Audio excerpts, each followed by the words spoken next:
Magandang araw po sa inyong lahat and welcome back to my channel. Gusto nga bang gawin ni former President Rodrigo Duterte na isang narco state ang Pilipinas? Ano po ba ang narco state?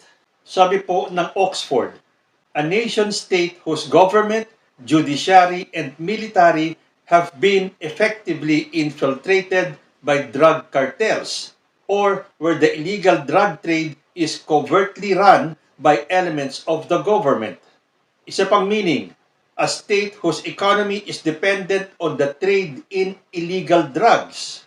Kasi kung mapapansin nyo po, lately, lalo na doon sa Quadcom hearings ng House of Representatives, kung saan tinatalakay nila ang EJK, ang Pogo at ang drugs, may mga pangalan po ng personalidad na lumilitaw na may kaugnayan di umano sa illegal na droga tulad po ng pangalang Michael Yang. At ito ay ikinakabit kay former President Rodrigo Duterte. In fact, meron pong bagong pahayag si former Senator Sonny Trillanes tungkol sa another impeachable offense daw na pwedeng ipataw kay Vice President Sara Duterte. Sabi po dito, in addition to the 125 million CIF misuse, Sara committed impeachable offenses which is bribery/corruption when she accepted/cashed 2 checks worth 14.4 million from a drug lord associate of Michael Yang when she was still mayor of Davao City. Although ito po ay dapat patunayan ni Sonny Trillanes sa korte. Pero bakit ba associated ang pamilyang Duterte pagdating po sa illegal na droga? Meron po akong babasahin sa inyo na isang article. And again, tulad ng mga binabasa ko mga article sa inyo, kayo na po ang humusga kung may katotohanan itong mga obserbasyon kung saan po natin binabasa yung ating mga artikulo. This time, magbabasa po ako ng some portions dito sa article ni Yen Macabenta ng The Manila Times. Title po ng kanyang article, Was President Duterte trying to turn Philippines into a narco state? The story coming out of the hard-hitting and explosive Quad Committee hearings of the House of Representatives is profoundly disturbing and wrenching. It boggles the mind and sends your teeth gnashing to contemplate what President Rodrigo Duterte may covertly have been doing during his 6-year term in addition to kowtowing to China and selling out our sovereign rights in the South China Sea. In his own twisted way, President Duterte was doing his level best to be a visionary and transformational leader. He had his own aspirational vision for our nation. He wanted to turn our Philippines into a narco state that would be capable of taking itself and supporting its 118 million population through the profits and business and gross domestic product from trading in illegal drugs. Or so one theory goes. What is a narco state? According to Wikipedia, narco state is a political and economic term applied to countries where all legitimate institutions become penetrated by the power and wealth of the illegal drug trade. The term was first used to describe Bolivia following the 1980 coup of Luis Garcia Mesa, which was seen to be primarily financed with the help of narcotics traffickers. The overall description would consist of illegal organizations that either produce, ship, or sell drugs and hold a grip on the legitimate institutions through force, bribery, or blackmail. Between the two hearings that are being simultaneously carried out by the Senate and the House, it must be said that the House Quad Committee, or 4 committees working in tandem hearings, are by far the more substantive and explosive. It has succeeded in getting as resource persons individuals and personages who were undoubtedly engaged in the nefarious activities they testify about. The revelations drawn by the questioning sound almost like a movie about the underworld.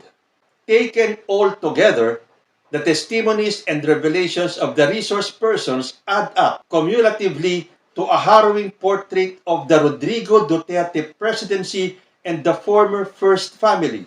First, Customs Intelligence Officer Jaime Guvan testified on the confiscation in 2018 of a 6.4 billion pesos shabu importation that was allowed to pass through by the Bureau of Customs and which was allegedly passed because the consignees were Duterte's son Paulo, son-in-law and spouse of the Vice President Manscarpio and Presidential Advisor Michael Yang. Guvan also named journalists who allegedly acted as intermediaries for the shipment through customs. He named no less than the current president of the National Press Club and its former president, who was a Duterte undersecretary. A second witness, Lieutenant Colonel Jovi Espinido, who was involved in Duterte's highly publicized war on drugs, testified on direct orders from the top during the drug war. He declared that the Philippine National Police was the biggest crime group in the country. Police officers and commanders, not civilian government officials, were thoroughly involved in the anti-drug campaign. He said the previous Duterte administration established a quota and reward system based on every drug personality killed and as incentive for the police to carry out killings. Espinido explicitly tagged former PNP chief, now Senator Ronald De La Rosa, as ordering him to kill drug suspects. He also named Senator Christopher Bongo as involved in facilitating funding for the reward system for the drug war. Espinido claimed that the main sources of funding were the small town lottery and the Philippine offshore gaming operator or yung Pumpogo online gambling casinos which President Duterte allowed to enter the country. While everyone explicitly named in the testimonies were quick to issue denials of involvement in the illegal scheme, the general picture that began to emerge was extremely grim.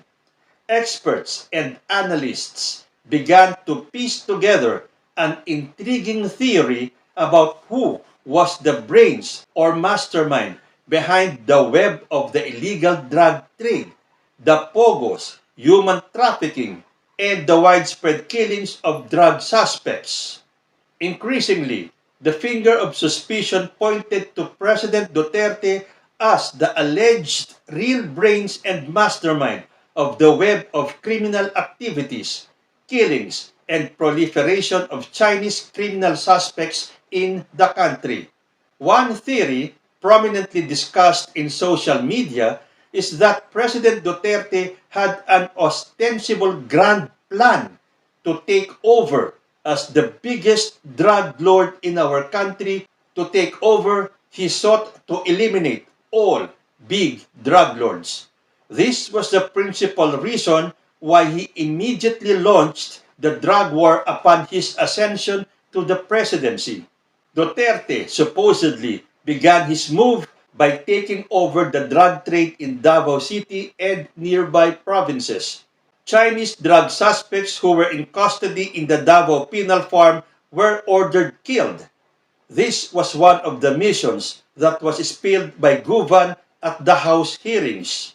Meanwhile, the Chinese triads, which were extremely disturbed by the elimination of their business in the Philippines, moved to thwart the plot to exclude them from the country. Accordingly, they moved to expose some illegal drug shipments into the country, one of these being the 6.4 billion pesos shabu drug shipment allegedly ordered by Paulo Duterte, Manscarpio, and Michael Yang. It has been confirmed that Filipino authorities were tipped off by the triads about the shipment. The picture that emerges is a totally crooked and evil plot to turn the country into a narco state, like some of the unfortunate countries in South America. As a central part of the scheme, candidate Rodrigo Duterte presented himself to the nation as a crusader against illegal drugs. Immediately upon ascension, he ordered the implementation of the war on drugs, and he tapped the PNP and the Philippine Drug Enforcement Agency as the principal implementers of the anti-drug campaign.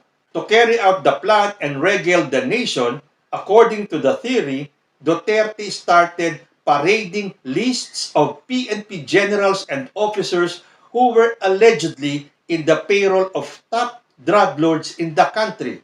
He also named local government officials, including governors and mayors, as involved big time in the illegal drug trade.